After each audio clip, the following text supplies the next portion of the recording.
Uh, Greetings to you all. maa ngi leen di nuyu ku ne ci turam ak santam. Yes, I know it's strange. lu tax Gambia du dem show laa wax, but this is gonna be a modified version.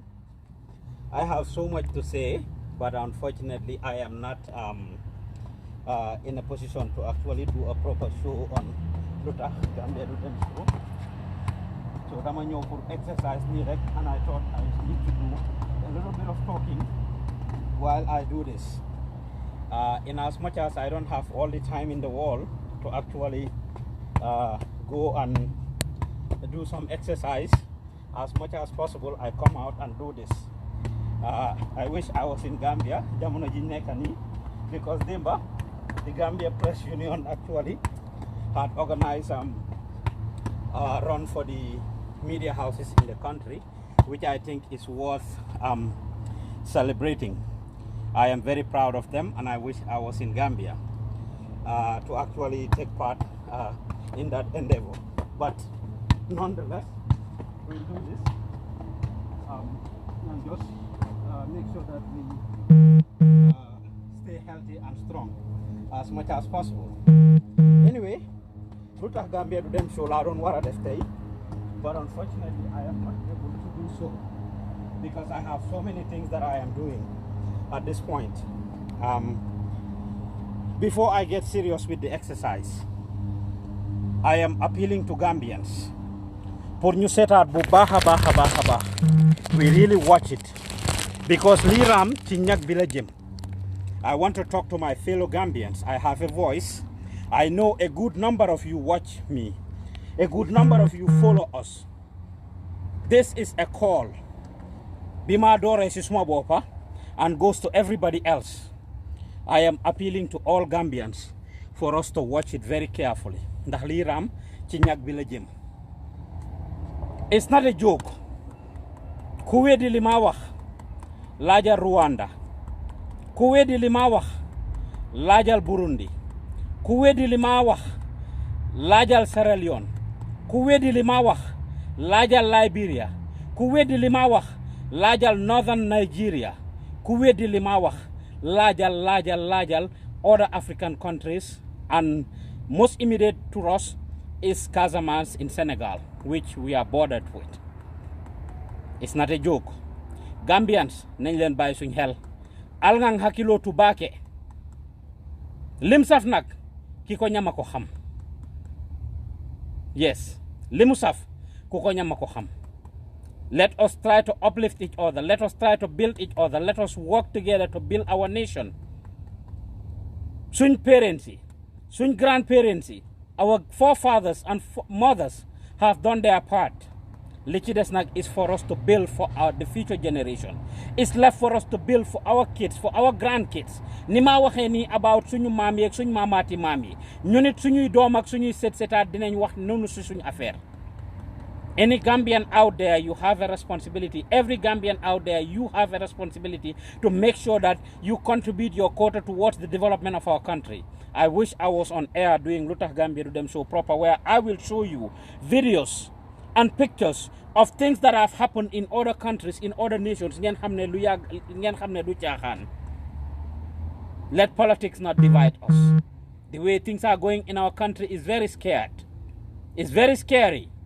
It's very, very scary, and we need to do our utmost best, ku nekk si ñun individually, to make sure that you contribute your part in being part of the right side of history, in being on the right side of history, to make sure that if the judgment is going to be made, you are not going to be on the wrong side of history. I appeal to you, my fellow Gambians. Let's make this happen.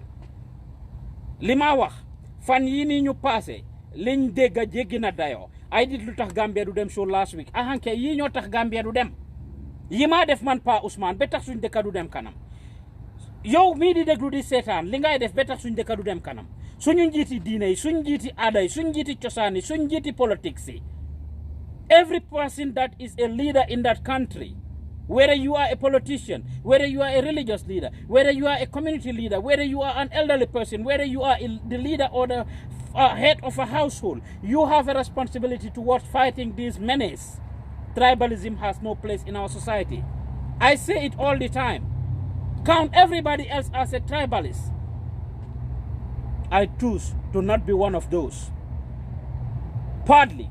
On the other hand, I have no control on it because of the way we are set up. There is a saying that everybody is a subject of their environment. And of course, our environment naturally, by default, puts us in that situation where we don't have control over it. In my family, my immediate family, my mom's side, my father's side, I have siblings who are married to people from other tribe. People from other tribe. Do I have control over that? No. When I did Lutax Gambia do them show last week, Bima def Lutax Gambia do them show wax na ko last week. Man ci sister kuma topa man ci kawam. Manjago la seyal. She's married to Manjago. My immediate nieces and nephews from Margaret's side, their last name is Gomez. Wow. Margaret ci kaw kim topa muy Penda. Ñi ma xam suma family. Xam nañ ko. Penda's kids Danfa lañ santa. Mandinka immediately. Nyima bokal ndey ak baay la wade ci kaw ñima topa man Penda suma sister Penda Diouf her kids last name are Damfa from Kerawan Badibu Kerawan Maget domam yu wa Banjul lañ ñun ñu nekk Farafeñe like seriously Gambians we must be joking suma toge saga Manjago yi mangé saga suma sister ak suma doomi sister si suma toge ma saga Sose yi mangé saga suma immediate sister kids from Kerawan. Does it make any sense? Suma jarbat Ndey Njaay seyoon na ak Saraxule in the past. What is the point? What is the point? Why should we be fighting? We are all one people, Gambia, and we need to cherish this. Yàlla daf ñu put into nations and tribes to encourage us to tolerate each other, to accept each other for who we are. Now I was watching the Army CDS, General Yankuba Drame Siganau, and he said something very powerful when he was addressing the governor of West Coast region and other people from West Coast on his nationwide tour. No single tribe has anything to lose. Amut ben head ci Gambia. Site Gambia kono. Me alonko ay fensoto abe mem benefice la wala abe mem profit la when we get into tribal war. When we into a situation, there is no single tribe in the Gambia that will win. Believe it or not. Those of you that are calling me, please cease calling. I'm not on air. As you can see, I'm using my phone to do this. Dafa bari ci suma xol bi rek. Lima wara wax dafa bari ci suma xol bi, and I must take it out before I get on that trail to start jogging. You can see it's a very beautiful day out here in Seattle, and I am trying to exercise. But I must say this because dafa nekk ci suma xol bi. I wish I was able to go on air, but this whole week I haven't gone out to exercise, and I need it. It's very important. What did General Drame say? No single tribe has anything to win. Nothing, absolutely. No single tribe will be a winner. See, killing, te gagner rokela. Ben het si ñun du win, du gagner. Suñ getee into a war. There is no way in the world any tribe will emerge victorious if we get into a war, if we get into any form of violence. Gambians, let's be civilized. Gambians, let us be mature. Gambians, let's not allow politics to divide us. We have more to unite us than to divide us. Nima len ko waxe suma own family fala dore nima bokal ndey rek la len wax waxuma len nak suma domi bayyi waxuma len suma domi bayyi waxuma len suma yenen cousins yi waxuma len suma jarbaat yi waxuma len suma rakay ak ñeneen ñi nga xamne dama bok ak ñom dama am ay mbokki saraxule yo xamne I did not choose them. Mamadou Tunkara mu ngi Seattle fii suma cousin la first cousin fi ñoo oyee du Saraxule I did not choose it bi parents am di bokk ak suma yaay yeguma ko juddoo nguma I did not choose that. It's by default. Kon nañ leen bàyyi suñ xel. Let us be wise and not allow politics to divide us Gambians for heaven's sake, because there is more to unite us than to divide us. And suñ foogee ne fi caaxaan la ñu ngeen nax suñ boppa. I will use our neighboring country as an example. Earlier, before my dinner, I was chilling and watching Youssou N'Dour, and different songs of Youssou N'Dour were airing on my. I was just playing it on YouTube and watching that as I have breakfast this morning, chilling, and I can see different songs. Benasi songs yi that Youssou N'Dour produced, and that is what even inspired me the most. And I wish we do the same thing in our country. One of the songs that came on air, I mean, the thing was just playing automatically. It was autoplay. Bena si song si Youssou N'Dour mu ngi woy kan Sadio Mane, a football player in Senegal, a soccer player. Ko xamne has made Senegal so proud, and for what he did, Youssou N'Dour had to endorse Sadio by singing praises of him. Senegal yep ñi nga xamne sax dekkuñ won di seetaan football or xamuñ Sadio Mane, automatically through that song will get to know Sadio Mane and what he does and who he is. In a similar vein, dégg nañ mu woy seen Lions yi on numerous occasions, and not him alone, all other waykat. On a separate note, ma seetaat beneen woy in which Youssou N'Dour mu ngi woy seen mbër yi borekat yi benn indil la Balla Gaye 2 indil la bakam bi, indil la Modou Lo indil la bakam bi, indil la seen borekat yi yëpp ku nekk bakam bi Youssou N'Dour indi ko ci song bi. Ni su fekkoon ne seen bàkka yi ak li ñoo def sax is not known by people, Youssou N'Dour singing that in his songs alone is automatically going to bring that and make it very powerful. Nga jógee foofu dem si religious leaders, he has an album in which basically bépp religious leader bu nekk Sénégal ba njiiti tarixa yi from ñoom Maam Baye Niass to Alhaji Malick si Serigne Bamba, all of them ku si nekk Youssou N'Dour had a full album in which mu ngi praising these people. That's the religious leaders. Nga jógee fa mu demal ne la Golbert gis naa ne Ndar géej bari nga fay xarit suma waa ji ñu la sopp wari na lii ko xamut amin laajal ma Alaaji Mansour Seck xaw ma naka he said it. Mu ngi woy théâtre kat yi Golbert Diagne ak Alaaji Mansour Seck nga xam ne amul luñ defut ci Sénégal ci théâtre, amul luñ defut ci théâtre ci Bara Yego ak seen yeneen théâtre yi ñu def. Maybe the younger generation may not know this, but those who were there in the 80s, 90s, and of course the early 2000s will know the contribution of Daara Kocc ak ñoom Golbert Diagne contribution to theatre in Senegal. This is Youssou N'Dour singing praises of religious leaders, actors and comedians, people that are in the sports arena, those that are doing football, those that are doing wrestling, and other people. And Youssou N'Dour is just one example. You will consider him one of the most successful Senegalese when it comes to what he's doing. Get to the point of standing up for politics. Contributed his part, they contribute to the change in Senegal. They apply word again for Macky Sall and talk. At the end of the day, new def minister mu nekk fofu noonu of culture for a couple of years. Mu resign lolu delluwaat back into his field of singing, into his field of music. waxuma ne ñim woy noonu yëpp ñoo ko gën a successful, but a lot of them he is probably more successful than them. woyut leen pour gars yi jox ko xaalis, woyut leen pour gars yi defal ko anything, waaye daf leen woy pour send contribution towards their country, because each of these people represent something in the country, from religious leaders seen taxawaay ci dëkk bi to the musicians seen taxawaay ci dëkk bi to the sports people seen taxawaay ci dëkk bi. He values and respects everybody for who they are and what they do. mooy tax lambakat bi def dara, woykat bi def dara, journalist bi ñëw toog ci kanami télé bi wala kanami rajo bi wala ci newspaper bi tas xibaar bi, spread the word and make the people know about these things. These are the type of things that we need to be doing to uplift each other as a people rather than breaking each other. wax naa leen suma family ties. I did not choose to be Séeréer and Wolof. Kenn si yéen li nga nekk tànnaluloo ko sa boppa.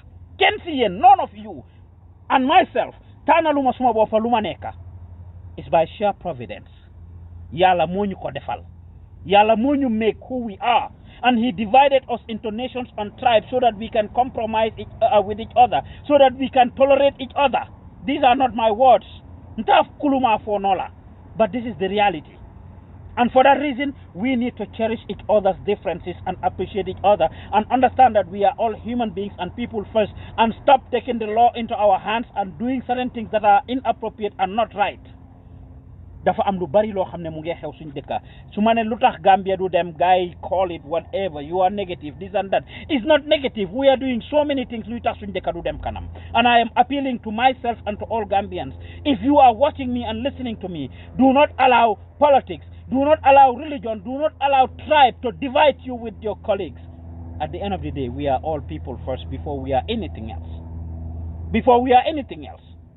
Kenn si ñun toujours pour nekk olof o soose kenn si ñun toujours pour nekk saraxule o manjaago kenn si ñun toujours pour nekk baynunka o manjaago kenn si ñun toujours what tribe you are. So for heaven's sake, allow the other people and accept them for who they are.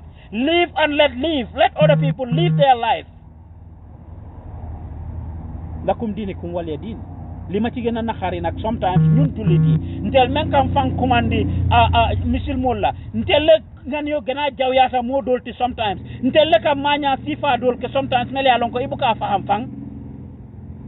I take pride in speaking Mandinka, and I wish I can speak several other languages in the Gambia. It's beautiful for us to teach each other. Suñ maam yi ak suñ parents yi dañ ñëwaan di tooñante joola yi dañoo tooñante ak séeréer yi ba tey jii Pol yi dañoo tooñante ak séeréer yi.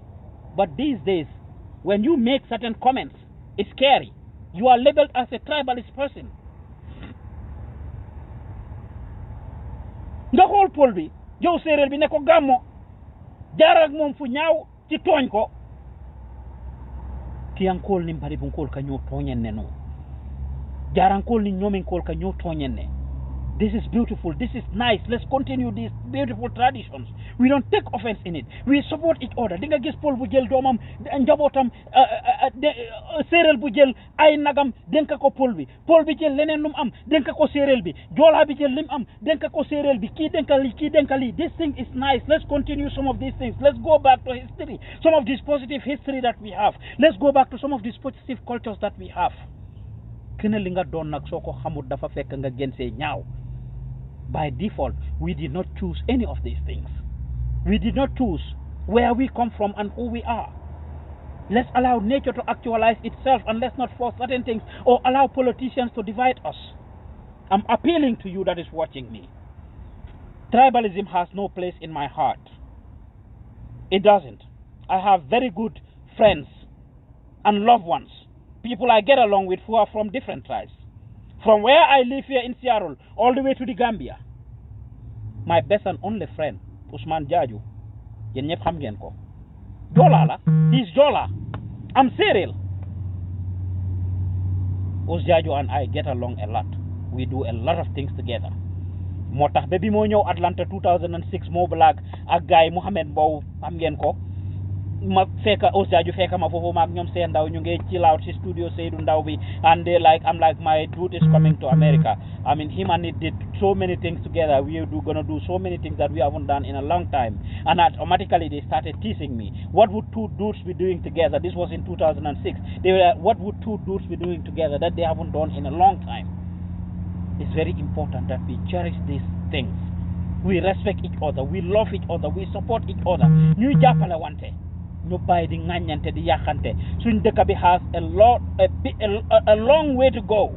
Our country, the Gambia, has a long way to go. We are a century behind. Set ko suñ dëkk ba tey ji electricity is not normal. I have a meeting with my team in Gambia last week Wednesday. Tuesdays I have a management meeting with my team in the Gambia. Wednesday I have a staff and internship meeting, a general meeting with everybody. On Wednesday when we had our meeting that was supposed to start at 9, it didn't start till 10:30. Why is that so? Some of the people who came to the meeting gave an excuse of what? ñu ne because ndox amut ci dëkk bi dañ am pour jóg at 2 a.m. 3 a.m. pour root ndox. After suñ paree ñu tëddaat for 2 hours 3 hours they are back and forward dem ci pompe di root ndox suñ paree loolu noonu dem tëddaat loolu moo tax ñu bóodu ñu biddanti. Are you kidding me? In 2020, today is the 5th of July 2020, this is what we are dealing with. No water in our country, no proper water supply in our country, where people need to wake up at 2 a.m., 3 a.m. at night to fetch water so that they will be able to have some water during the day. Pour luñ naan, pour luñ toga, pour luñ sango. You are kidding me, Gambians. We must be joking if we will allow tribalism and politics to divide us. These are the things that we should be addressing to make sure that we have proper and regular supply of water. In fact, ñooñu sax try nañ parce que ñu nekk ci kombo gi la. How about our brothers and sisters who are in the village? Last year, Sambakala village in Badibu, of course, Bori Farafenye Fofu, we had to do some fundraising for them until eventually they have some ay naar waxuma la de. This is something we did by raising funds for the Sambakala village in Badibu next to Farafenye. One of my former classmates at Farafenye Middle School, Lamin Sise, told me about this, and I did launch the campaign for them on our page. Naar Lebanese ñoo mujjee come to the aid of that particular community by providing them with a borehole at Sambakala village. Kuko wedi, them at Sambakala now, they have 2 boreholes thanks to the intervention of Gambian Talents last year. These are the type of things we need to be doing, for heaven's sake, people. Then what a heck, put clean drinking water. That's what we need to spend our energy on, rather than spending our energy on fighting each other and which tribe is better than one. Because the reality is, no tribe is better than the other. No tribe is better than the other. It doesn't matter who you are.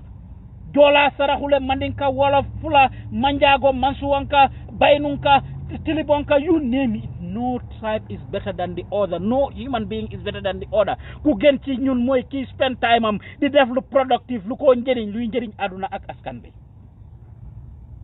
I choose to use my time lately to do a lot of productive things.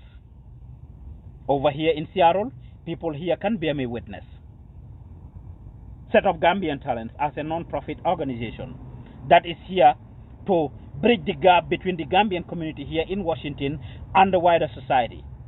By making sure we teach kids of Gambian parents,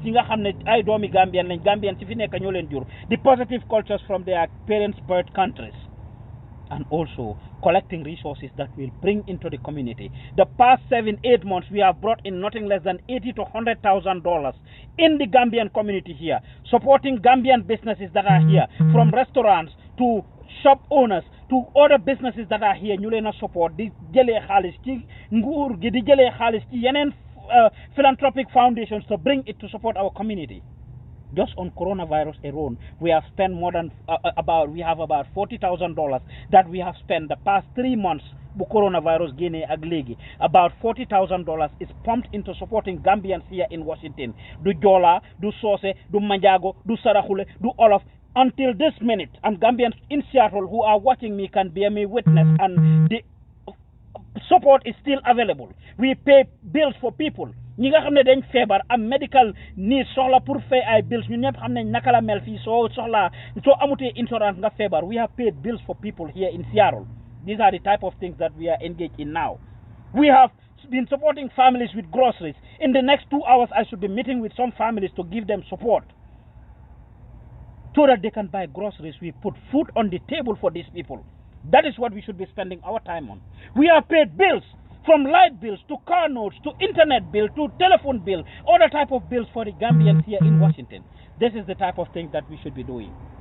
In addition to this, we brought together our grandmas.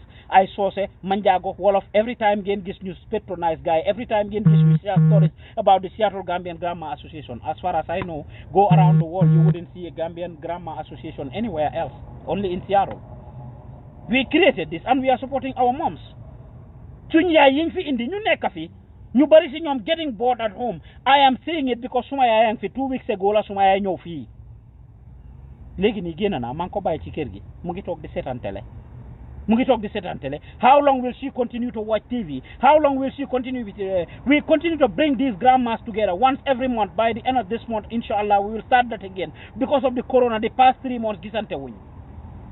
We bring them together. They launched their association and made $11,000, which they spent towards supporting the community, supporting the masjid, supporting yeneen activities yu xew fii. Di dem si jumaa yi suñu yaay ji liñ xam ci ñi nga xam ne jullit lañ ñu bari si ñoom dem si jumaa yi dem si church yi dem jàppale every day ñu dem foofu noonu su fa dara xewee ñoom ñooy dem bele church yi ñoom ñooy dem bele jumaa yi ñoom ñooy dem toppatoo ko. We bring these grandmas together, different xeet, Wolof, Soose, Jola, Manjago, all of them, through their WhatsApp group. Every day ñu ngi fa di ñaanalante di ñaanal askan bi di ñaan jàmm ci réew mi. Every day suma ibe guys seen WhatsApp group bi ma leen creatal over 100 members la guy am. Every day suma ibe WhatsApp group boobu mairie ñu ngi fa di ñaanal askan bi 100 200 messages 300 messages ñu ngi come together, ñu ngi waxtaan, ñu ngi jokkoo, ñu ngi ñaanal askan bi on a daily basis. Every month we bring them together, cook them some food, guy toog ñaanal askan bi ñu waxtaan ñoom neen li leen a yóbbu kanam, choose a particular topic li leen a njëriñ guy waxtaanee ko. And above all, lately I say ñu ngi am problème si diggante bi ay nit ñu ngi am problème si diggante bi these are the same grandmas that go out to actually defar diggante yooyu loolu lañ xam ñun and these are the things that we are working on and this is what every Gambian should be working on. This is what we should all be doing. Positive things like this that will benefit us. But instead, even when you do those things, nga am ñu nekk si side bi tie ay yar di leen gor tie ay jaasi di gor sa tànka yi and I am going through that. A lot of us are going through that. Efforts yi ma make nii yi ma leen a wax nii these positive things gathering or collecting about $80,000 to bring to the Gambian community pour support community bi ñu ngi ma see xeex bugga maa rey. They accuse all kinds of things. They create and fabricate all kinds of things. People who have no knowledge or idea. Duñ dem fen duñ dem Gambian si Seattle xam nañ li ma wax te ñu bari ñi nga xam ne ñu ngi def loolu xam nañ seen boppa duñ dem fen lu positive like that if it ever happen or su fekkee mu ngi xew tamit man suma indee 80,000 because mun naa koo lijjanti yow it nga dem lijjanti 80,000 keneen lijjanti 80,000 keneen lijjanti 80,000 if 5 people bring 80,000 is that not $400,000 coming to the Gambian community here and the resources are there you know ñu ngi fa instead of ngeen dem lijjanti yi seen $80,000 ngeen dem lijjanti 50,000 or whatever to actually spend it towards the community you are fighting powers that's bringing $80,000 into the community to support the community.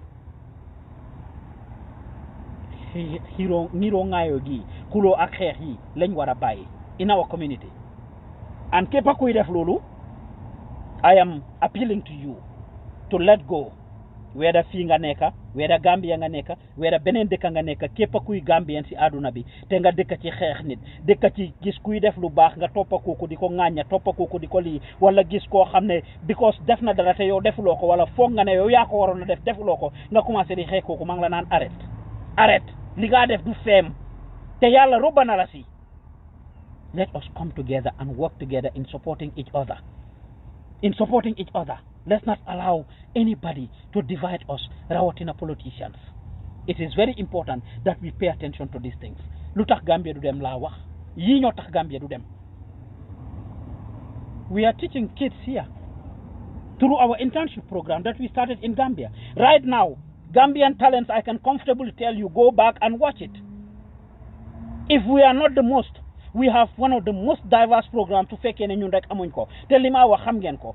We bring in young people in the Gambia, those who went through the back way, otherwise known as irregular migration, who did not succeed, ñoo xam ne dañ leen delloo si wala ñoom seen boppa they came back for themselves, willingly or unwillingly, wala Gambians yi nga xam ne dañ nekkoon bitim réew try for best one things didn't work for them, you decide to come back home. These are the people that we are giving a platform to train them on journalism, on videography, on marketing, on graphic design, on web design, and you name it, for free of charge. Free of charge. Who are the next set of people we are training? People who drop out of school. ñoo xam ne grade 7, grade 8, grade 9 or 10 or 11 lañ am mënuñoo jeexal school, high school or middle school because their parents couldn't afford to pay for them or because they are orphans or because sometimes ñoom seen boppa ñoo dëgëroon boppa decide pour buy school and they need to fit back in society. We are training those young people who are the next set of people. Those that graduate from school ñoo xam ne ñu ngi toog for 1 year, 2 years, 3 years, 5 years, 10 years jàppuñ ci dara. As you can see, we go in for people who really need the help. ñoo xam ne amuñ opportunity because you need a minimum of 5 credits or more to get into the University of the Gambia or other tertiary institution. We bring these people ñoo xam ne amuñ this qualification to actually train them in these areas. ñu jeexal school toog ay at jàppuñ ci dara. And the final set of people mooy ñi nga xam ne ñu ngi attend the University of the Gambia and other tertiary institutions that are studying these fields and they don't have the practical knowledge. This is not a sabotage to the university. From our research, we could comfortably confirm that they did not have some of these things. A proper lab pour mun a def seen liggéey yi ñoo war a def, whether it's a proper library boo xam ne is equipped with all or most of the equipment that they need or the basic equipment, or of course a studio pour mun a def seen radio programs, TV program, newspaper pour publish stories su fekkee ne ay journalist lañ. And where do they end? try to go to the media houses. Young people, you know, in the on board, new Barisinyong will tell us, you attend university at other places, then lamba to them to several media houses that will not give them an opportunity according to them. And when they come, we don't mind what you are. Right now, we are accepting applications. What is the qualification? Maneko, fill out the application form. The only qualification is being willing and ready to learn. Lo buga janga dinañ leen ci jappalé mané motax ñu indi leen Kadi Touré mu leena defal aka kenu ñameng programme Mandinka on the Gambian Talents platform. She is actually learning journalism, did def theory at Inside Training Center, came to Gambian Talents pour am practical fofu. Yen ñi sétan aka kenu ñameng Kadi Touré is an intern Mandinka programme ado niñ ciosano aka wala kacha. Motax ñu indi leen Youssoufa Diatta Mandinka mu leena defal Diben Koto every week. Did them indil Ndanani Gambians, didn't interview. Youssoufa is an intern at Gambian Talents who came to learn for 2 years and is not paying a single dime and continues to do that. Mane, mota ñu indil leen Salimatu Bangura, who is now an intern supervisor, actually hired an employee of Gambian Talents who came as an intern and aku ñu jox ko programme mu leena indil Kirio Corner every week di leen indil programme aku gisuma ko fenn ci platform si. Young person who finished school and has nothing to do ñu bari ci ñom ñu indi leen suñ brothers ak sisters yi mané motax ñu indi leen Aïssatou Diallo mu nekkaan intern supervisor mom tamit indi leen programme pol lengal ko dengal yeen ñi suma mbokki pol yi xam ngeen ko even though moy lolu pol yi moy lolu waye lengal ko dengal yeen ñi leen xam ngeen ko. Aïssatou Diallo is running that show on the Gambian Talents platform every week. Mu leen ko indil. She came as an intern. Right now she is an employee of Gambian Talents. Because of her skills, because of her willingness to learn, her ability, we made her an intern supervisor. Paul Lamungi fofu nonu def her thing. Mané, motax ñu indi leen Marie-Jeanne Adomo. Mu ñew di leen indil Christian programme, the gospel exposition show. Ñew suñ bokki Christian ci muy def ak ñom indil leen programme bobu every week. Just few hours ago, if you follow our platform, every Sunday it came on. By next week, di ngeen gis Pastor Lamin Sanyang, a young man, a pastor that will also be coming and preaching you the word of God in Christian every week. Motax ñu indil leen barki dem ba ci Friday bi suñ digënté programme bi nga xamné am oustaz Mohamed Lamine Kane mu ngi ko def ak Baydam Diouf di waxtaan ci digënté ci olof. Motax man Pa Ousmane Diouf ma indil leen meññanta mak Alaaji Ibrahima Ba Mama Koto mënon naay wax né doomi olof la ma def programme olof ngeen gis ni ma ko defee. But I choose pour ka programme ke Mandinka Kangol la pour ka na Mandinkol makoy, and this is one of the longest serving programs since the days of Gambian Talents Radio. Over 5-6 years mak pa Alaaji Ibrahima Ba Mama Koto ñu ngi def meññanta every Wednesday din ko indil ka programme o kale ka ado nin cosano fo ka dino fale anin ku ko tangol mele alon ko ayenna society affect going back to history. Ntening Alaaji Ibrahima Ba Mama Koto kanyim programme o kale nang every week. These are the type of things we need to be doing. Ñu indil leen Mariama Sissaho yen ñep xam ngeen Sissaho mu leena indil 2 programs every week. A young person, a young lady who came as an intern. Jehal School wasn't doing much. She came as an intern. Mariama Sissaho mom ngeen nekk di gis mu leena indil celeb crib di dem ci suñ celebrities yi, musicians yi, actors and actresses and others. Di leen indil gaay seen stories, di leen indil gaay liñ nekk di def and how they are living their life outside of what they are doing as celebrities, their normal life. Mu indil leen ñooñu. The same Mariama Sissaho mo leena indil prank show bi on Gambian Talents TV di def prank every week. Di dem di nax niti just pour kafagre. Last episode bim def barki demba gis ngeen ko because mu ne xale yi jigéen ñi ci dëkk bi, and I train Mariam Sissaho to some extent ma bàyyi ko mu demal boppam. Last show bobu she came up with it ne ma Mr. Diouf ma ne ko every day so ñi waré def programme I call them at night. I'm always up with them on the phone. Mr. Diouf ma ne ko yes dama suma prank bi this time dama ko bëgga def about them ask xale góor yi out ma ne ko yow ñeme nga de mu reene ma lu tax nga wax loolu ma ne ko waaw dem ask guy out nga wax de mu ne ma waaw parce que ñun cepee ñun xale jigéen ñi xale góor yu bari dañu dee ñëw di ñu cees amin suñu ceesee ñu leen a xajaan di leen wax li I want to experience how it feels today as a young person jigéen ma war a dem laaj góor out ma seet su ma góor ñëwee ask ma out may bañ di ko xajaan I want to know how it feels if it is the other way around ma empower ko ne ko go for it. And she went. You watch that episode of prank, very funny. She asked men out. I don't know. It's very difficult for me. I don't know how manakala. I was laughing when I was watching this with my mom. xaw ma naka la waaye dama la gis rek sa affaire neex ma dama move si area bi recently nii and I like you ma ne xaaral ma lefen la sa affaire daf ma neex pour jigéen war a dem team góor di ko ask out. These are things that we break in our community. These are silent things that don't normally happen. Mariama Sissaho did it to educate our people about this. Fatmata Jallow Demba Paul Fatmata Jallow mu indil leen Tambambalu show bi ngeen gis Demba mu indil leen Mati Ami Diop jabari Alaaji Manka am ak moom waxtaan ci Tambambalu waxtaan ak moom on a host of issues, a whole range of issues.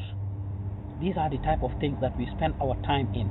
Do Manjago, Jola, Mary S. Jaju Mungfa, you have them every week. Ñu ngi leen indil news.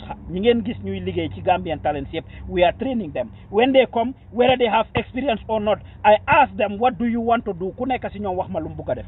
Ñii ci politique lañ bugg a yëngatu, ñii si entertainment lañ bugg a yëngatu, ñii si sports lañ bugg a yëngatu. Moo tax ñu amal leen Ibrahima Sanyang ak who is also an intern supervisor, moom ak kii nii Aji Bintu Ndaw to do a sports program. Ibu Keita mi ngeen gis ñu ko dóor last week ku police téye toroxal ko noonu def ko lu nekk Ibu Keita fàtte naa koo wax. Ibu Keita moom mi police téye toroxal ko last week waste time am takka loxoom yi bem dang. He came in as a videography intern pour jànga videography, and he was there. He is doing very well. Within 2 months we hired him and made him an intern supervisor mu ñëw foofu Ibu Keita. So li ma wax man dama ko nekk di jëfee ma leen a ñaax yéen ñiy déglu di seetaan yéen it ngeen jëfee ko, and this is all free of charge. Kenn si ndaw yi fayut bu rëy o dërëm pour come to Gambian Talents to learn. And any of you that is watching me that is interested, right now we are accepting application for the 7th batch of interns. The past 3 years training nothing less than 75 young people. Some of them are on other platforms ñoo xam ne never had experience in media wala ñu doon am interest rek pour nekk into media and they don't have any experience. Dem leen ku ko weddi dem leen Paradise TV suma jarbaat Ramatulaay Gay mu ngi fa mosuta liggéey at any platform. Yéen ñëpp xam ngeen Ramatulaay. I brought her in and she is doing wonderful. Mu nga Paradise right now. Mariatu Sarr came in through Gambian Talents right now until a few months ago and until right now mu ngi study journalism at the University of the Gambia. QTV su ngeen ko seetaan. She came here under Gambian Talents. I am very proud of this.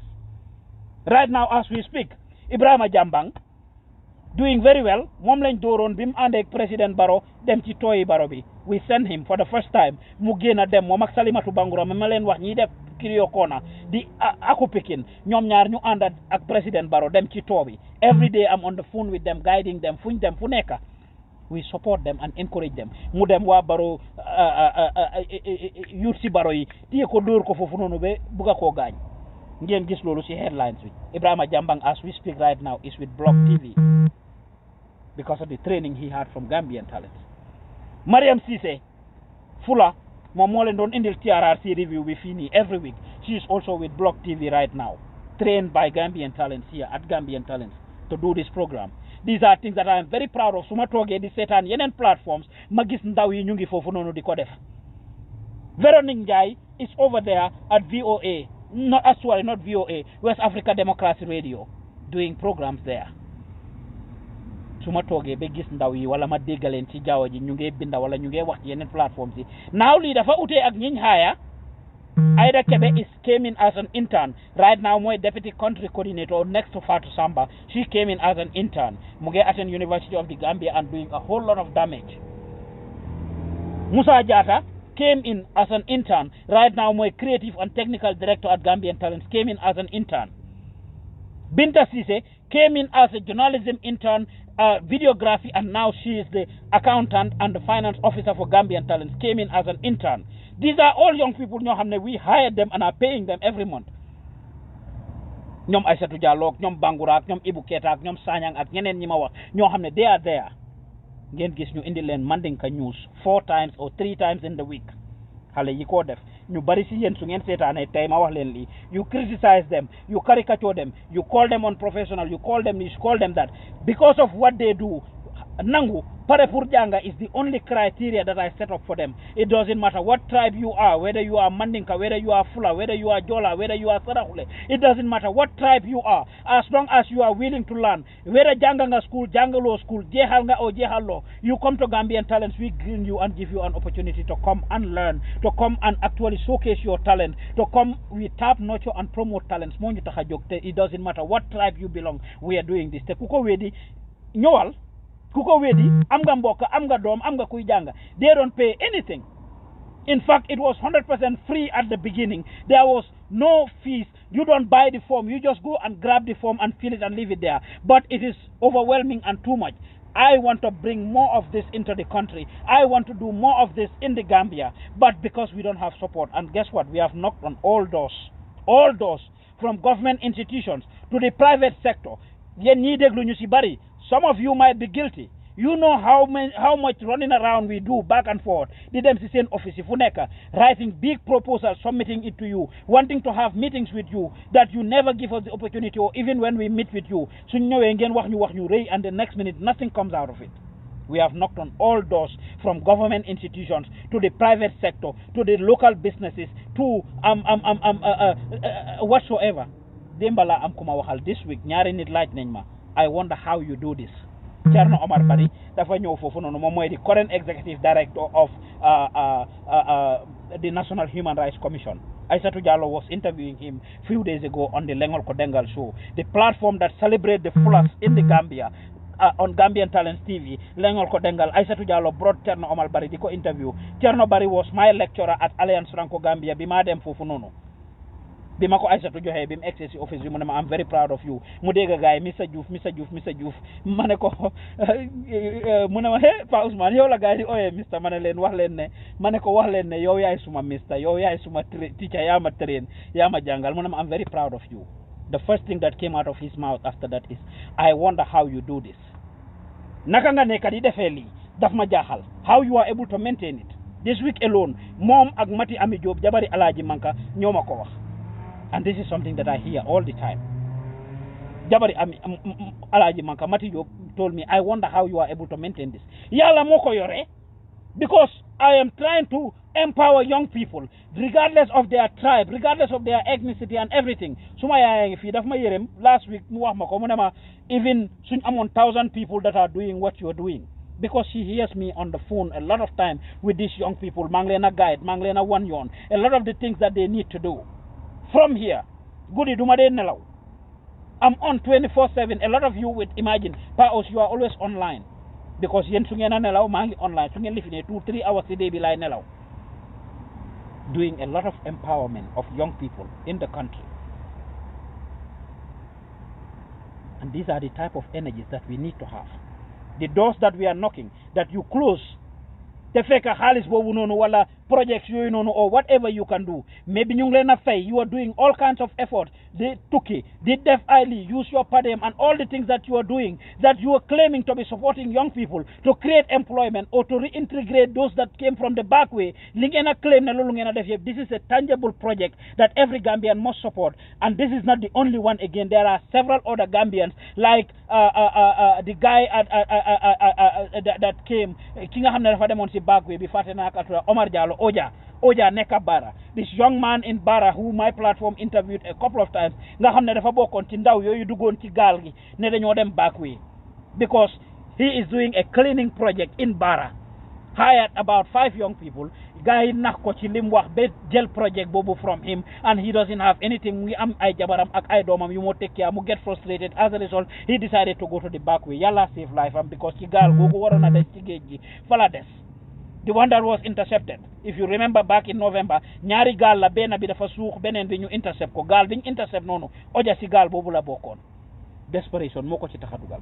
Now when people are trying, instead of us trying to build them, we try to break those people, we try to destroy those people, we discourage and frustrate those people's efforts. Thanks to our board chair, Madam Fat Sen Gueye, ak ñi nga xam ne ñoo nekk ci Gambian Talents Board bi yëpp, for believing in our dream and supporting what we are here for. And I'm calling on all Gambians for New Japasi this project. I will use this opportunity to call on all Gambians regardless of where you are. I bring a lot of young people ñoo xam ne they are determined pare nañ pour jànga. These are the same young people ñoo xam ne suñ leen jàppale wutoon yow mii di déglu di seetaan nga nekk bitim de wala nga nekk Gambia di nga am sa kër gu rafet di nga am sa oto bu rafet nga teg ko ñu ñëw dajji ko jël li fa nekk sàcc ko because they want to survive when they don't have any means. Necessity is the mother of invention. I discourage them from this. Buhari Gassama dafa dem Banjul from Sweden ñëw mu ne ma I went to Gambia a lot of platforms a lot of places rather professionalism bi ma gis ci sa place bi set bi ma fa gis and the comportment of these young people it's very encouraging. I go to a lot of places fu ma dem nit yi ñu ngi frown at me nit yi ñu ngi ma stressal ñu ngi def lii ñu bari ñu ngi mer naturally. I can see positivity, I can see professionalism. ñii ñooy the same young people yi ma leen wax ne high school dropouts lañ. These are the same young people yi ma leen wax ne ay backway returnees lañ. These are the same young people yi ma leen wax ne I mean dañ jeexal school jàppuñ si dara. These are the same young people yi ma leen wax ne dañ dem what you call it university or the other tertiary institutions and they don't have money to do any they do not have the practical skill. We don't only teach them what they come to learn, but we teach them about ethics. We allow them to make mistakes and learn from this. Temota su ngeen gisee ndaw yi ñu def dara ma bëgg ngeen understand moving on. Xam ne we are not bringing professionals, we are trying to make professionals, and that is why our slogan is at GTP we build people. What we mean by that is we build people's capacities. We empower people. We tap, nurture, and create talents and promote talents. This is what we do. We tap, nurture, and promote talents. And it's very important for ñun ñëpp ñu jàpp ci something like this. If you are a young person that's watching this video and you want to learn any skill that some of these skills that I mentioned, videography, web design, graphic design, journalism, marketing, you name it, come to our platform. We will give you the ability.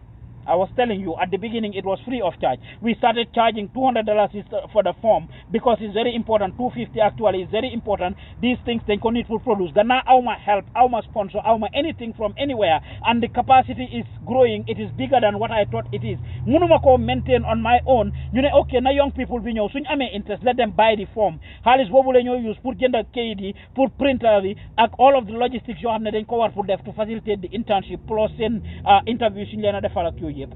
And after that, they only pay a one-time of $500 fee. It was they used to pay, and this is the only money that they ever pay. And we train them for a complete 1 year. 75% practicals, 25% theory. And I will tell you, these young people are willing to learn. I have people who travel the length and breadth of the country. Them all the way to Casamance, all the way to Senegal. Fu ñu leen wax pour ñu dem defi coverage. Moo tax ngeen gis Gambian Talents bring you a lot of diverse programs.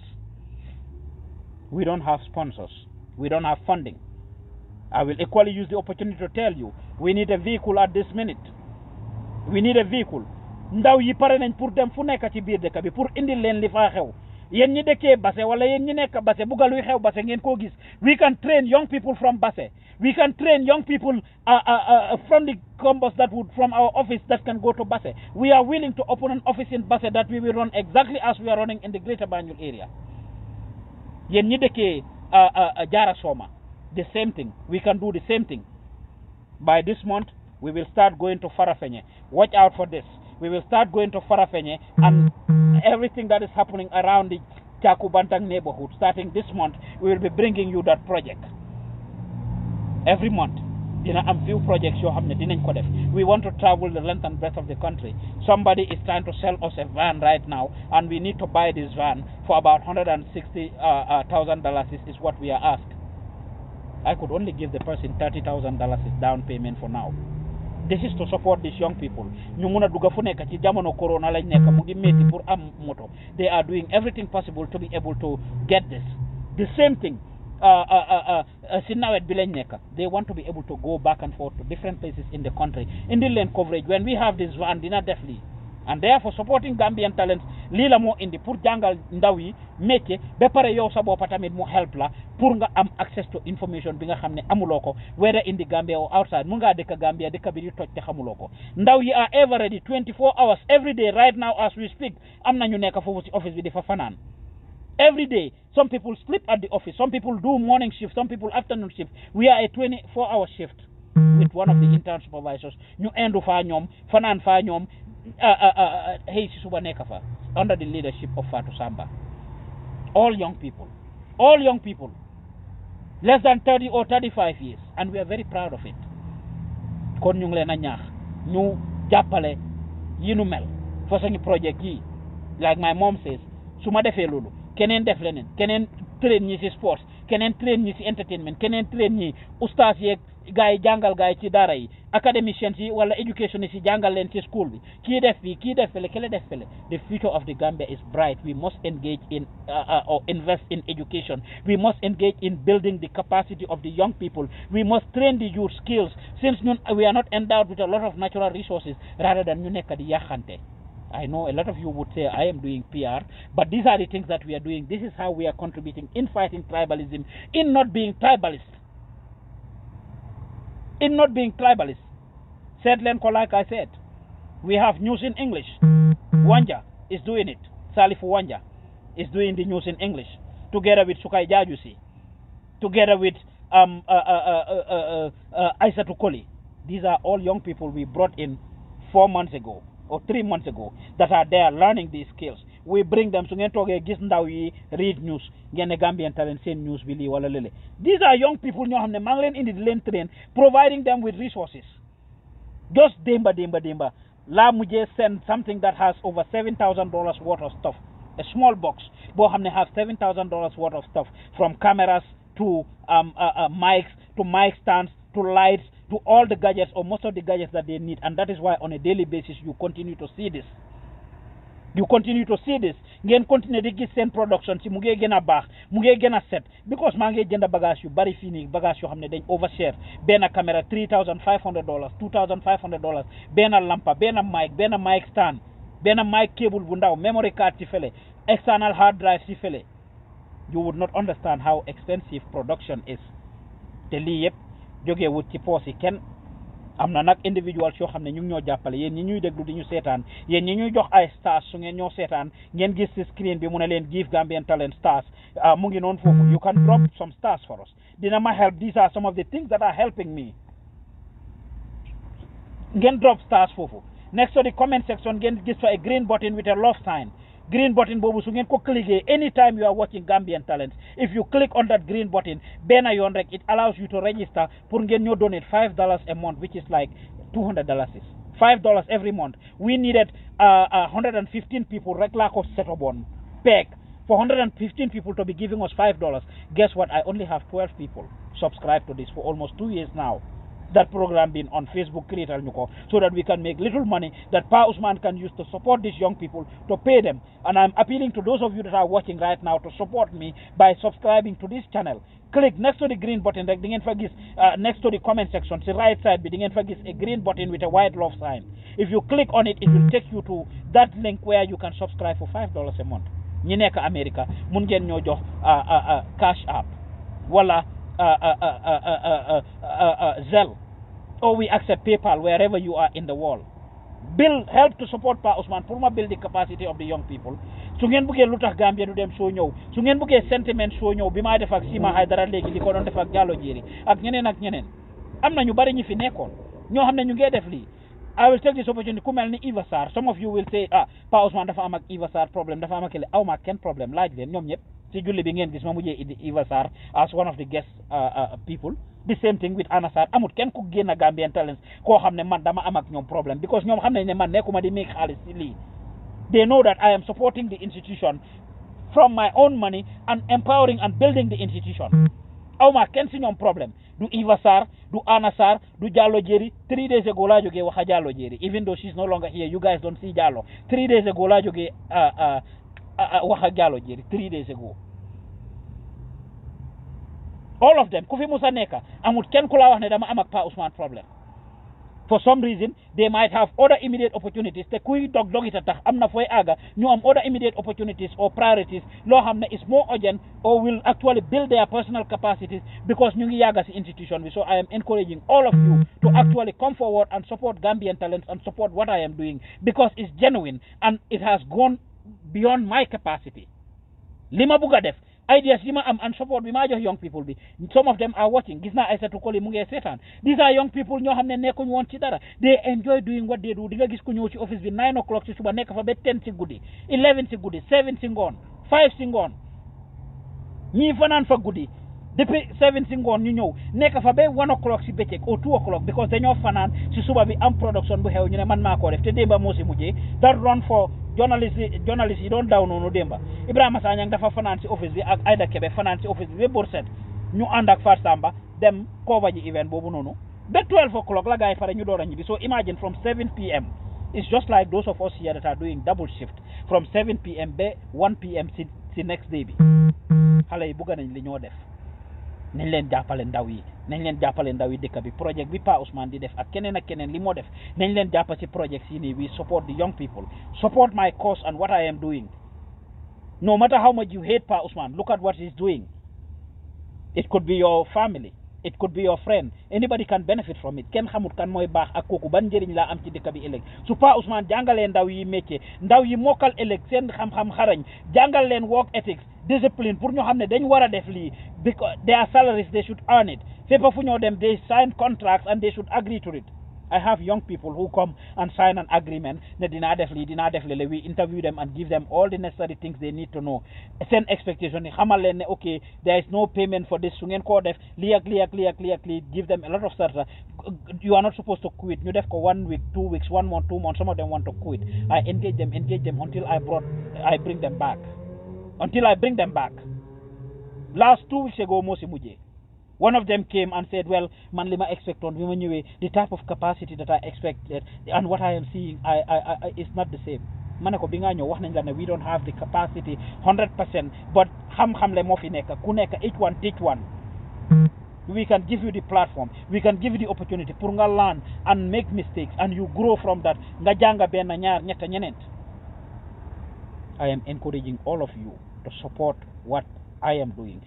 Or if you don't support what I am doing, what Gambian Talents is doing, try to create something or support other people that are doing similar to what I am doing.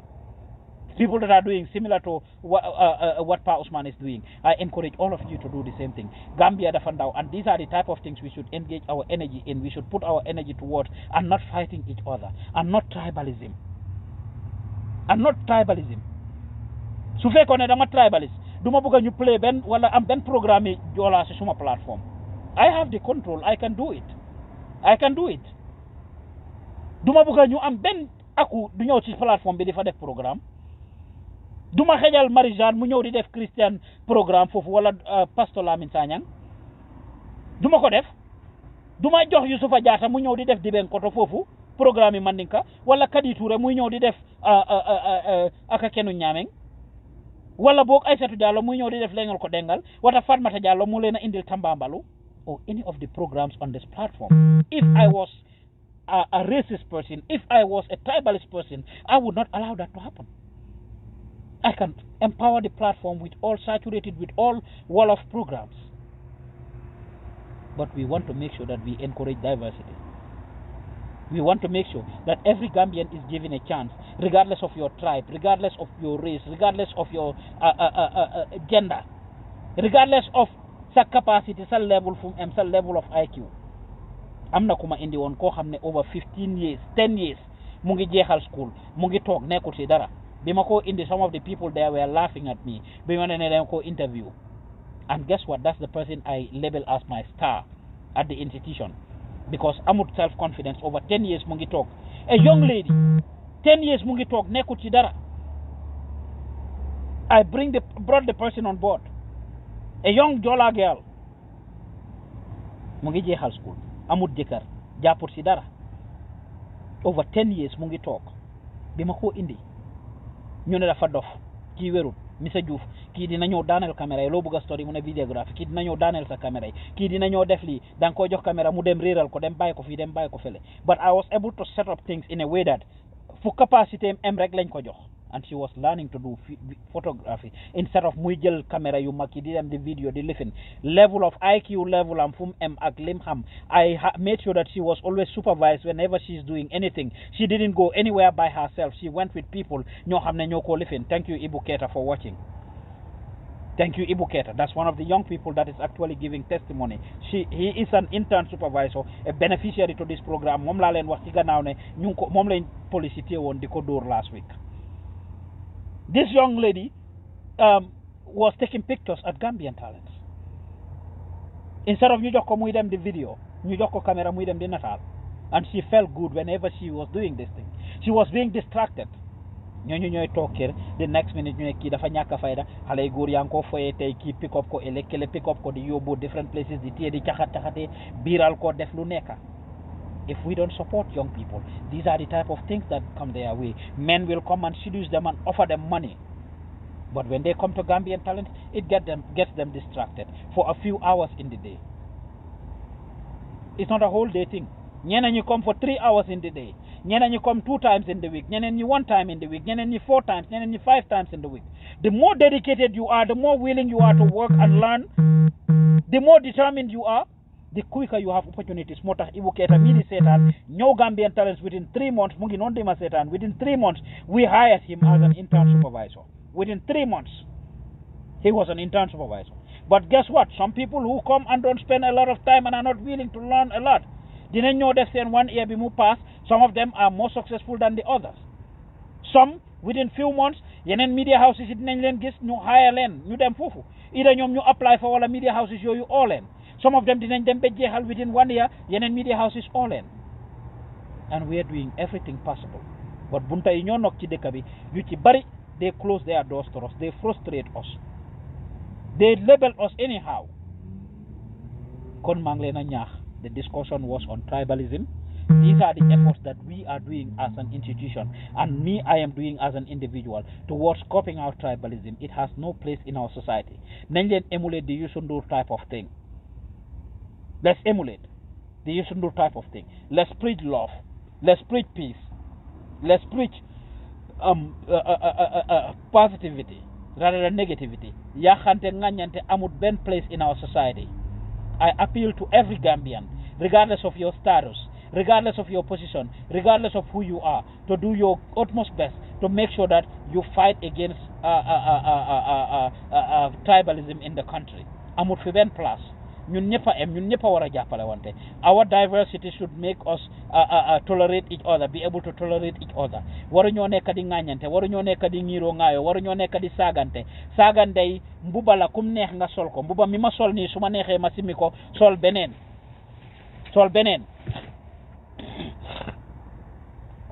Excuse me. Mbuba mi ma sol su ma neexee ma simi ko sol beneen. And we should all be able to understand that. Saagante yi haste nañ leen build each other's capacity with knowledge, with skills, rather than ñuy nekk di ŋàññante. Soo amee xam-xam di nga mun a argue ak nit productively. Boromam wax xalaatam nga wax sa xalaat. It's okay pour ñu am divergent opinions. Dissent dañ ko war a defin embrace. Dissenting views, we should embrace it. We should make sure that we embrace our diversity. Ñu jàppale wante. Ñu supportante. We can agree to disagree. Use whatever skills you have pour convince ma gisee ni nga gisee. Pour convince ma gom li nga gom. Pour convince ma bokka ci li nga bokka. Rather than nga bugga ma forcer. Kenn munta forcer kenn ci àdduna bi. Change starts within yourself. You cannot force anybody to change. You cannot force anybody to do what they don't want to do. So therefore, you should use your logic. You should use your skills and tactics and brain. Every time Mawako, if you can kill with sugar, why use poison? If you can kill with sugar, why use poison? Why do you have to fight somebody? Why do you have to cuss somebody out? Why do you have to insult somebody's parents? Why do you have pour onye suturanit, mbotinit? Why do you have to lie against somebody? Why do you have to create and invent something against somebody that you know they didn't do in order to score political points? In order to be successful, try to learn, try to seek knowledge, try to dig, try to seek, try to do what the person is doing. Find out how they did what they are doing. moo gën nga leen a jéem a xeex moo gën ngay jéem a gor seen eel yi moo gën ngay dem di fen moo gën ngay dem di leen jaxase ak ay nit moo gën ngay dem di leen yàqa di leen tojal pour jos liñ am ñu ñàkk ko jéema la am lim am nga indi ko comme ni ma leen ko waxee si gannaaw su Pa Ousmane di def dara te yow defuloo ko lijjantil ba xam naka la Pa Ousmane def ba am lim am nga jéem koo indi yow tamit comme ni ma leen ko waxee man mi nekk Seattle di def lu bari indi up to $80,000 pour support Gambien si nekk fii demal nga lijjanti yow it xam naka la Pa Ousmane defee loolu xaalis bi mu ngi fa there is enough money for you to bring to your society to support it rather than try to bring what the next person brought. I'm not going to use anybody else as an example. I use myself. I am going through this here where people are doing everything possible, even going to the extent of reporting me, going to the extent of asking people I am working with. Ma toog billahi wallahi talaay toog am ku ma call ci suma partners yi ñi nga xam ne maa ngi def ak ñoom business wax ma turi nit te óor na ma ne xamut woon kii lijjanti nañ ba xam some of those resources ñu call ñooñu di leen laaj ndax man Pa Ousmane Gambian Talents dañ ma jox xaalis pour ñoom. I'm not gonna use anybody man duma dee sugarcoat and ñi ko def dinañ xam seen boppa and with time I will mention their names if they don't stop what they're doing. They need to stop it. I'm not gonna use other people as examples. Billahi wallahi talahi ñu call ma ne ma this person called ki ma call was very excited pour wax ma ne kooku call na di laajte ci moom ok am nañ moo community ak ñu ngi lifin ñu ngi juboo ñu ngi lii aw ma kenn benn problème we are doing what we are doing to contribute our quota to the society. Do the same thing. I'm using this opportunity to talk to the Gambians in Seattle. Some of you that are doing some of those nasty stuff and negative stuff, stop it. I'm using this platform not to say it along. I could have done this long time ago, but I am investing the time to build a society. Tey dama nekk di wax ci yëfi tribalism ak ni ñoo yaxante ngañante moo tax mu call ma ne ma diw sangam munta pronounce turi borom bu baax sax wax ma ci fu kooku jógee ak yëpp ñi moo represent ne ma dafa call di laajte ndax ñun dañ leen jox xaalis pour dañ la jox xaalis pour ñoom ma ne ko loo ko tontu mu ne ma déedéet. We didn't give them any money for you. We're giving you money for what you're doing. And they are very satisfied and happy with what we are doing. The money we are making. The change that we are bringing into our society. How we came and introduced the Gambian society and the Gambian community and the Gambia to some of those institutions that never knew about Gambia. No disrespect to anybody. Everybody has their hustle. Do what you need to do. No stress. But don't go and be tarnishing our image. Dem pour jéem a yàqa dem pour jéem a gas di gestu ñu bari di seet naka lañ def ba am xaalis naka la ñoo def ba am lii. You need to stop it. Those of you engage in it. Di call suma koto yi di ma ko am suma koto bu ma call ne ma dafa am ñu ko call ne na ma waxal man naa stop li ma def because am na ñoo xam ne yes these are the things that they are doing they naka they've been here for a long time ñi ñoo war a def li ñele ñoo war a def na Pa Ous war a stop loolu kan moo stop Ken from doing what Pa Ous is doing or what Gambian Talents is doing. This is something that I built over 16 years for heaven's sake. You only know my success and not my struggles. You don't know what Pa Ous been going through the past 16 years and until recently the struggles I go through in order to be able to get those resources. Tubaab yi for heaven's sake duñ dee tob rek joxe xaalis noonu de duñuy tob rek joxe xaalis noonu. System be the way it is. They don't just give you money like that and that money should be accounted for. The IRS giving us a 501c3 status. You all know what it takes to be able to have that. In order to be able to have funding to do these things. It's very important that ñu bàyyi xel yi nu mel ba pare di ci liggéey. Xaalis boobu has to be accounted for. So balaa nga xeex Pa Ous ci li moo am ak li moo indi ak li moo doxale jéem a la seet yow as a person lan nga mun a def differently to bring about change and what Pa Ous has rather than you going out there to try to seek to destroy Pa Ous, to try to seek to destroy Ibu Keita, to try to seek to destroy Musa Jarama or Ami Fati or anybody that is watching. Nañ leen jéem a seet naka la ñoo indee things together naka la ñoo woogee together nañ leen jànga nañ leen sàkku xam-xam nañ leen bàyyi ñiiroo ŋaayoo di xeex nañ leen bàyyi saagante bi ak xasante bi ak yàqante bi.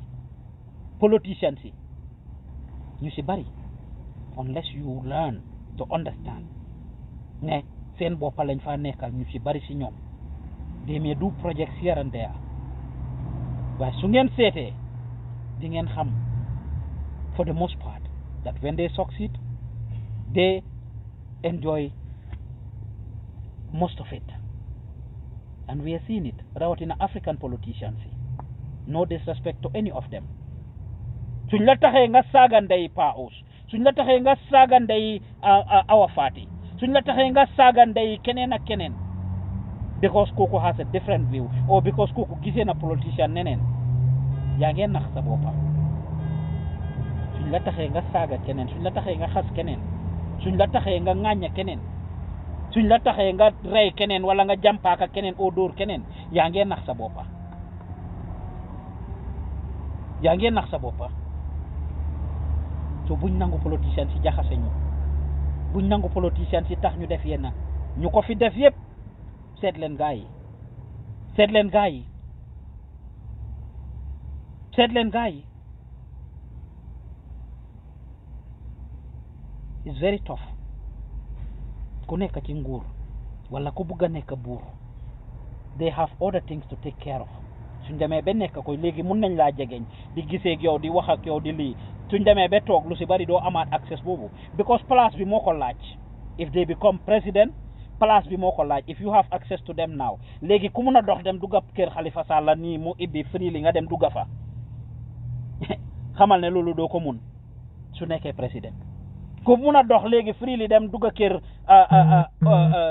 Papa Njie PPP when he becomes president you will not have that access again ku mun a dox dem kër lawyer Ousainou Darboe dugga fa anyhow su nekkee président you will not have that access ku mun a dox dem dugga kër Mama Kandeh right now you will not have that access when he becomes president even ñiy liggéey ak moom dégg nañ ko fi ministre si seen boppa ñu ngi toog di la wax loolu from the vice president former vice president Aïssatou Njie Seydi si boppam xamal na leen ne you don't have access to the president like that mun naa toog rek am lu ko naqari rek mu ceeñ nga ñëw ne da nga ko bëgg a gis mu ne déedéet waaye su ko waxutee si boppam sax you don't just have that access place bi moo ko laaj you don't have access to just walk into a president's place and just be able to have access to them no bari na léegi lu la naqari nga mun a dem kiram toog jàmbat ko wax ko time boobu he is the president of 2 million or more Gambians not you alone pateem rek warut koo doy so yow di nga toog fele nag rey sa boppa beneen typical example Ibrahima Jambang mi ma leen wax ne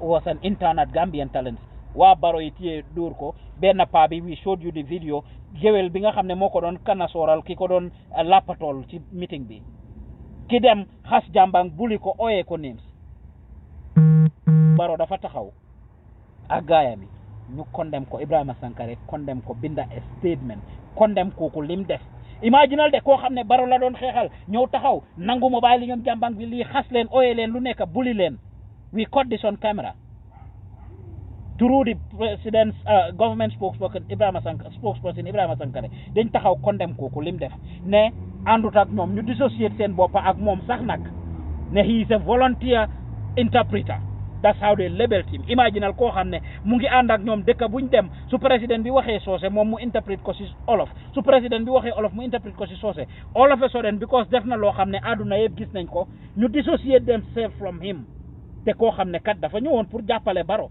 ne ñun ñoo nekk di yàqa ñun journaliste yi ñooy yàqa ci online bi yenaay dugal lii dugal lele and was very aggressive with Jambang Barrow and his people dañ dissociate themselves from him li ma leen a wax mu ngi on record I played the video Ibrahima Sankare si rally la taxaw ci turi government bi ci turi Barrow mu distance boppam from distance government bi from kooku si saa si ñu label ko as a volunteer interpreter they label him as a volunteer interpreter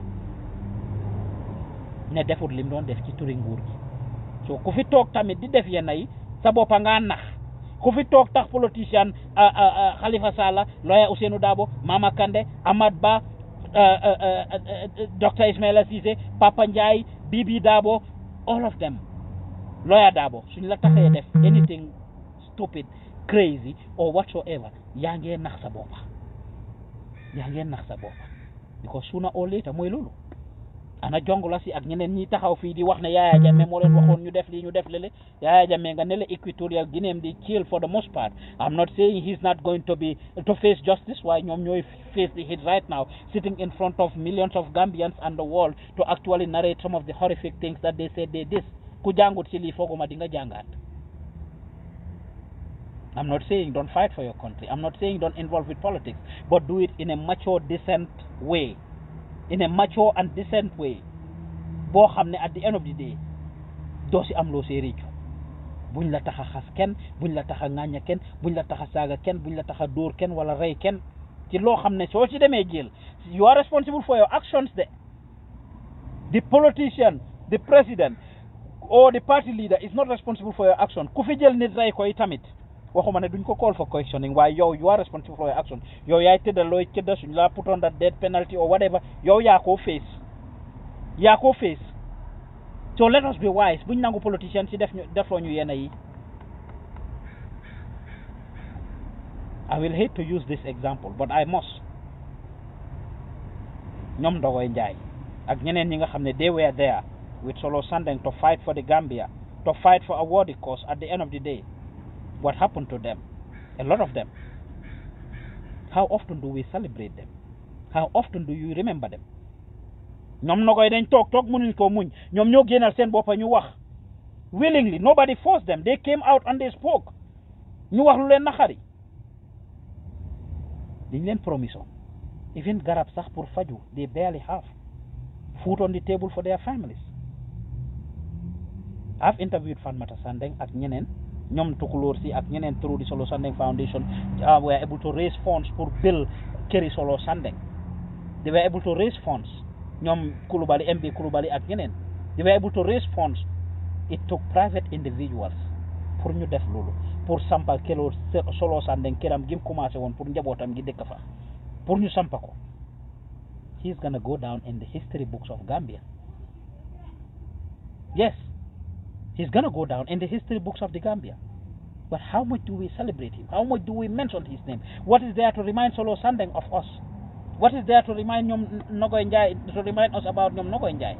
Ku bugga dee foog nga weexu moo tax gars yi defoon audios yooyu di lii it has to take them to do those audios before they could even get a lot more help. Dañ leen doon gën a fàtte the more they do the more the politicians get comfortable the more ñu gënoon leen a fàtte the more ñu gënoon leen a fàtte. Sometimes fipp daf si dee baax biñ génnee def seen audio wax li ñoo wax ak li leen dal ñoom ak niñ sonnee and how they were dying that's when they started to take them a lot more serious and started to give them some support. Xale bu góor bi fàtte naa turam ku santa Biaye Ibrahima Biaye la or whatever ki tànkam bi dog nga xam ne Far Samba interview na ko a couple of times in our studio ku ñëw toog foofu ñu ne dafa mer he's angry he's a young person 21 years old or whatever amul 25 years sax mu ne scooter la doon dawal dem ci political rally président Barrow ci 2016 rally bi Barrow bi Barrow gi tàngee tokkar naa si coalition bi moom si rally coalition bi la doon dem Bakaw mu am accident tànkam bi noonu la mel.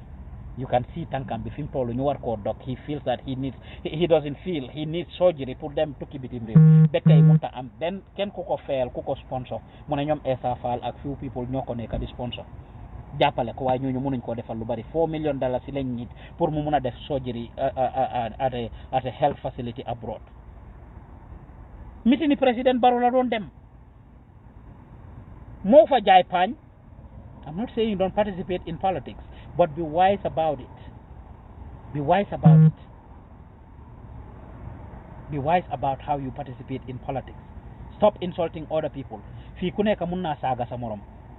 Dañ dee wax ne ñu amut idea rek ñoo munta def dara. Ñu amut ideas yu bari soo amut xam-xam bu bari moo tax ngay resort to saaga ndey moo tax ngay resort to being angry moo tax ngay resort to cursing some people out moo tax ngay resort to ŋàñña nit. Moo tax ngay resort to ŋàñña nit. But if you have the knowledge, if you have the capacity, you will engage people productively. Ngeen argue ma wax la sa point. Let's fight intellectual war. Intellectual war. Nañ argue based on facts. Nañ argue based on knowledge. Nañ argue based on reality. And not arguing based on fake news.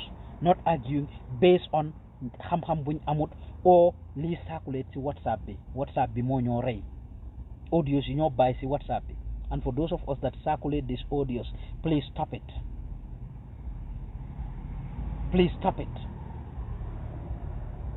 soo amee xam-xam you will know better than benn nit saaga benn xeet yow nga ñëw jël xeet bi yëpp saaga ki njëkk a saaga dafa warta saaga sax nag soo amee knowledge you will not saaga anybody doo gis ne yow yaa gën kenn doo ooyee beneen xeet tur boo xam ne warloo leen koo ooyee and that is why we condemn Safiyatu mi defoon audio boobu noonu di saaga soose yi that's why we condemn the other guy Fatena Trump in Germany the 65-year-old man ki def audio saaga ndey olof yëpp beginning to end saaga imaami olof yi saaga alkaali olof yi saaga olof yi yëpp façon yi saaga bu nekk mu ooyee leen I don't even want to go back to it ku seetaan lu tax Gambia du dem show last week audio bi ma play woon ku ko dégg nga bokk ci xeet boobu da ngaa mer ku toog dégg ku saaga soose yëpp soo nekkee soose da ngaa mer soo toogee dégg ñu saaga joolaa yi soo nekkee joolaa da ngaa mer soo toogee dégg ñu saaga saraxule yi da ngaa mer ku nekk olof dégg ñu saaga olof yi da ngaa mer and therefore we need to pay attention to these things saaga ndey waru yóbbuwut kenn kanam and it's not civilization we need to be civilized we need to fight each other with productivity we need to compete each other with kan moo gën a nekk def lu baax lu yóbbu réew mi kanam kan moo gën a nekk di change lives especially life yi ndaw yi life yi youth si politicians yi mooy loolu maa ngi ñaax political party leaders yi yëpp pour ñu invest a lot of time to use their platforms to condemn tribalism to encourage their people pour ŋàñña képp koo xam ne dafa def tribalism képp kuy indi hate speech képp kuy indi nepotism képp kuy indi luy xaajaale réew mi maa ngi ñaax politicians yëpp si ñoom laa ko dooree pour ñu use seen platforms to actually condemn those things and dissociate themselves from the people doing that and also encourage people to speak positively to teach people about politics the same politician ngeen a toog gis leen si yenn platforms si wala ngeen toog gis ñu form coalition don't be surprised ëllëg ngeen gis PPP ak doy form coalition don't be surprised as funny as it may sound ngeen gis APRC ak UDP form coalition you may say over 1 million years you'll be surprised don't be surprised ëllëg ngeen gis Mama Kandeh def a coalition with GAP don't be surprised there is no permanent thing in politics they have permanent interest there is no permanent friend they have permanent interest noonu la ko anglais di waxee there is no permanent friend in politics they have permanent interest so ñoom ñëpp seen interest dañoo toppa ñoom politicians yi so maa ngi ñaax gars yi ñu use seen platforms yi pour talk to the people to educate their people maa ngi ñaax religious leaders yi pour ñu def the same thing use seen platforms yi nañ use jumaa yeeg church yi seen muslims ak christians ñoo ëppa ci dëkk bi ak seen synagogues yi temple yeeg ak whatever rawatina nag muslims yeeg christian leaders yi use leen church time bi to preach against tribalism and tell people stories of tribalism and related ak wars and what it can bring to the country xeex ngiroo ŋaayoo reyante ŋàññante waxante lu bon li moo indi ci dëkk bi maa ngi leen a ñaax ngeen spend seen time yi yéen religious leaders yi yéen kilifa diine yi time yi ngeen taxaw seen minbar yi ak ci biir church bi use leen ko pour preach people bi against this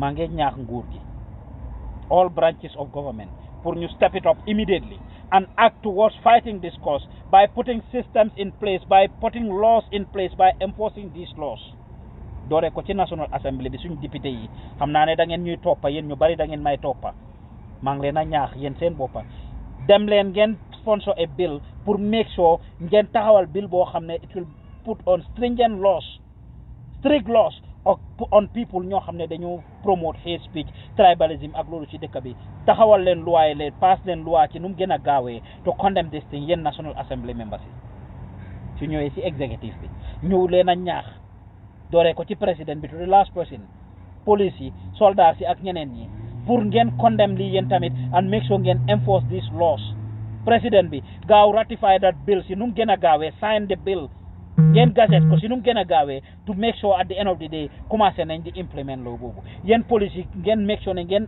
ak security forces yëpp ngeen enforce loolu the same thing the judiciary ngeen start di am it court cases yoo xam ne yéen a ngee gaaw si how you will make judgments and make strict judgments pour nit ñi xam ne du yëfi caaxaan ku fi saaga ndey nit wala beneen xeet ñu jël la tëj la juróomi at fukki at sa àdduna yàqu su boobaa doo ko defaat te dina jàngal ñeneen ñi loos we need to do these things si nu mu gën a gaawee yéen government bi these 3 branches of government suñ waxee politicians yi wax ak religious leaders yi wax ak nguur gi security bi yéen tamit da ngeen amee role in this you have a big role in this don't champion it don't promote it the same thing jàngalekat yi jàngal leen ndaw yi histoire ak story ñu xam xale yi dem school ñu xam what these things can bring dañ war di am di in our schools fii in America daf dee happen ñu tegal xale yi ay videos wan leen certain things pour jàngal leen history nañ leen include lii dëkk yi nga xam ne am nañ woo ak even biir Gambia woo yiñ am si gannaaw let's try to put these things into perspective for people to see seeing is believing ñu gis li xew Rwanda li xew Burundi li xew Sierra Leone li xew Liberia li xew ci yeneen dëkki Africa yi nga xam ne tribal woo dafa amoon it can motivate people pour ñu xam nañ leen include lii si suñ curriculum bi education system bi let's revamp it and include some of these things ñu jàngal xale yi things that will add value to their lives loo xam ne dina tax ñu productive ëllëg jàngalekat yi ñu ngi leen a ñaax the same thing ndaw yi kilifay raada si biir kër gi ñoom it ñu ngi leen a ñaax jàngal leen seen doom yi pour ñu respect beneen xeet pour ñu respect beneen nit ñu xam ne nit yëpp nit lañ kenn gënut kenn si àdduna te benn xeet gënut benn xeet kilifay ci biir kër gi you have this responsibility on your kids teach them jàngal leen xale yi instead of bàyyi leen rek ku nekk def lu ko neex lu waay neex wax lu waay neex def lu neex waay wax lu neex waay def jàngal leen xale yi ci biir kër gi yéen kilifa yi the same thing ndaw yi nañ leen déglu mag ñi te ñu respect beneen xeet lu tax Gambia du dem show laa doon def modified version I wish I was in front of my computer but I had to take this out of my chest su ma paree dem jublu ci exercise bi man a Messi de Gambian Talents def lu garaaw ci tennis bi pare delluwaat kër maa ngi leen a bëggee di leen gërëm di leen sant seen déglu bu rafet ak seetaan bu rafet ku gis ta boppa ci vidéo bi share ko it starts there by supporting each other ku def dara nga xam ne liñ def lu rafet la lu baax la jox ko thumbs up soo ko joxutee xaalis sax wax ko thank you sa liggéey rafet na share ko boobu du la wàññi dara mun ngaa ñàkk am xaalis waaye share vidéo bi du la wàññi dara mun nga koo share dina jàngal ñeneen te dina yokk plateforme bi tamit suy bi mooy sa first time nga ñoo déglu di ñu toppa Gambian Talents promotion la Gambian Talents TV seen mbokk seen xarit Pa Ousmane Diouf toppaleen ñu Facebook Gambian Talents promotion Instagram Twitter Snapchat LinkedIn TikTok Gambian Talents promotion wala boog ngeen toppa ñu YouTube Gambian Talents TV ñu ngi leen ay bëggee di leen gërëm di leen sant seen déglu bu rafet ak seetaan bu rafet lu tax Gambia du dem show modified version la woon ma indi leen ko yéen man Pa Ousmane di leen ñaax at the end of the day all said and done when the dust settle down we are all Gambians and we must as a matter of certainty see each other and one another through the eyes of love unity togetherness oneness today tomorrow and forevermore. So don't forget to subscribe to this channel. Don't forget to support us. Don't forget to empower us. Ci seen alal I told you guys dañ soxla moto bëgg naa jëndal ndaw yooyu moto $160,000 lañ ma laaj pour moto boobu and I will hope that you contribute your part towards buying that car. wala boog ku si am moto boo xam ne mun nga ñu koo donner pour ñu jox ko ndaw yi ñu koo liggéeyee ñoom la ñoo koo liggéeyee ñoo leen a indil news ak information yi ngeen a soxla every day li xew Gambia ñoo leen a bégal ñoo leen a keep informed ci all the programmes yi ngeen am làkka yi ma fi wax yëpp ñu ngi amee programmes yooyu yëpp ku ci nekk mun nga cee gis sa bopp xeet bu nekk mun nga cee gis sa bopp kon support leen ñu mun ngeen maa contact ci +1 404 593 6215 +1 404 593 6215 ci WhatsApp bi wala ngeen jokkuñu ci media@gambiantalents.com talents with an s.com wala boog ngeen send ñu email boobu jokkuñu suñu website bi Gambian Talents www.gambiantalents.com wala foundation bi gtpromotion.org ñu ngi leen ay bëggee di leen gërëm di leen sant. I hope to hear from people to support what we are doing. I hope to see you subscribe to our channel with $5 a month by clicking on the green button next to the comment section with a white love sign. Dina leen yóbbu fu ngeen ñoo mën a donate $5 a month. Dina leen yóbbu ci loolu dinañu help bu baax. Give us stars, of course, when we do our programs, and you can also subscribe to our channel by watching our content on YouTube. Di ngeen ñu support. And remember, like I said, at the end of the day, after all is said and done, we are all Gambians, and we must, as a matter of certainty, see each other and one another through the eyes of love, unity, today, tomorrow, and forevermore.